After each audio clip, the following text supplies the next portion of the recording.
გამარჯობათ. ეხლა ჩვენ გავაკეთოთ ესეთ რაღაცა. როგორ დავსტარტოთ motoblocki? ახალი თავიდანვე რა უნდა გავაკეთოთ პირველ ეტაპზე და როგორ დავქოქოთ სწორად.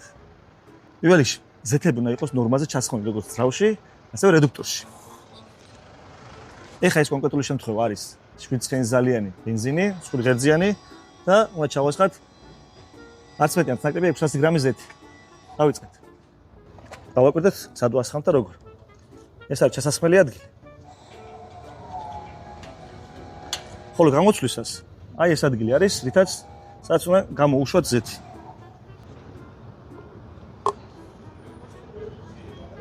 ჩვენ ლექსორო მართლა 600 გრამს ვასხამთ, ნახეთ 500-ზე ზევით არის.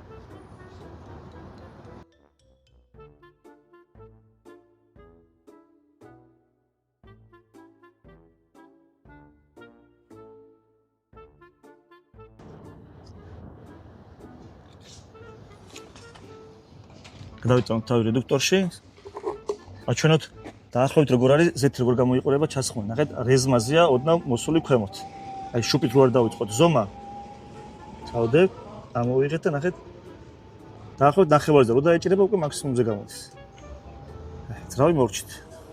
რედუქტორში ჩავასხათ 2 ლიტრა და 600 გრამი. პორცალს ვასხამთ სრულად.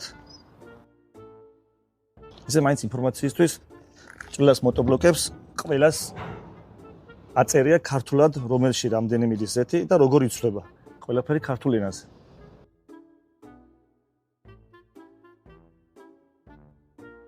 ჩვენ 500-ზე ქვევით არის. ზეთი აღარ ვჭირდება. ზეთების ჩასხმას მოვჭით. ერთი მნიშვნელოვანი დეტალი.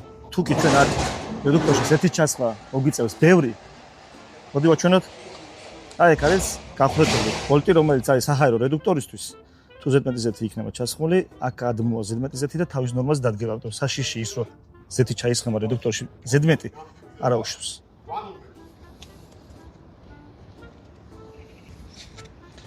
ჩავასხათ საწვავი. სასურველია რეგულარი ან პრემიუმი, სუპერი არ ჩაასხათ.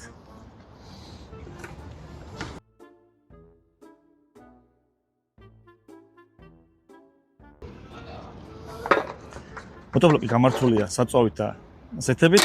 ეხლა ალბათ ელემენტარულად შევამოწებ სახელურებს, მეც არაფერს. მოდი ლექსო. ძირთად დარეგულირებული არის, როცა ოდნავაც კი არ აქვს მოშვებული. იგივეა უკუსლაზეც. ეს კი არის ავარიული ჩამქრობი. ეხლა გავაკეთოთ როგორ დავქოქოთ motoblocki. პირველი ეტაპი. ზეთის ნორმები უკვე ვიცით. პირველ რიგში როცა უკვე ჩანასხამი ზეთია ვამოწოთ ზეთის დონეს ძრავშიც და რედუქტორშიც და შემდეგ ეტაპი არის ესეთი. ჩავკეტავთ, ეგ ახლოდან აჩვენე ჩაკეტვა, როცა მარტო მუშაობთ ამ შემთხვევაში, ჩავკეტეთ, რომ არ მიეჭიროს ავარიული ჩამქრობი და არ ჩააქროს motoblocki. უბრალოდ ვერ დავქოქავთ მეტი არაფერი. ოდნავ გაზი მივცეთ და დავაფიქსიროთ. ეხლა წინა მხარეს. რაც უმეტეს შემთხვევაში არის ხოლმე დარღვევები. არასწორად დაქოქვა. ეს არის ავზის გასაღები, რომელიც უნდა იყოს მიმართული აქედან, ჩემი მხრიდან ახლა მარცხენა მხარეს. ხოლო ეს არის შემწოვი საწვავის, რომელიც დაქოქვის მომენტში უნდა იყოს ამ მდგომარეობაში. აქეთ ამ მდგომარეობაში. ხო, დაქოქვის შემდეგ შევწევთ. თუ ძრავი თბილია, ეს შეგვიძლია შემწოვი იყოს გადაწეული მარცხენა მხარეს და ისედაც დაიქოქება motoblocki. ამ შემთხვევაში ძრავი პირველად იქოქება და უნდა იყოს მარჯვენა მხარეს გადმოწეული და დავქოქავ.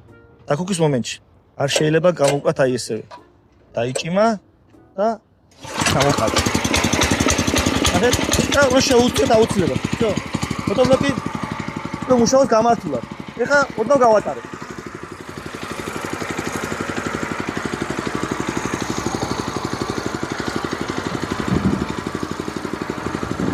გადაბმულობას მოვწერთ, რომ გაითიშოს რედუქტორი და პირველი სიჩქარე უკანა მხარეს. ნელი სვლით, რა თქმა უნდა. უკუსლა ნეიტრალშია ჩაგდებული. გადაბმულობა მოჭერილი გვაქვს. უკუსლას ამოვაგდეთ ბოლომდე რომ ჩავარდეს და ნელი გაშვებით მიდიოთ უკან.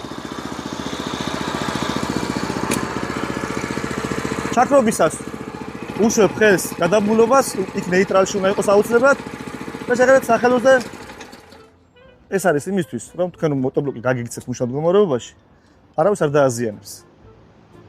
სხვა ვიდეოებისთვის შეგვეხმიანეთ კომენტარებში კიდევ როგორი ვიდეო გადაგიღოთ, რა გაინტერესებთ მოტობლოკების შესახებ. ძირითადად უფრო ექსპლუატაციას მგონი ჯობია მივხედოთ. აბა დროებით და გამოიწერეთ ჩვენი არხები YouTube-ზეც, Facebook-ზეც და TikTok-ზეც. ჭერლა კარგია.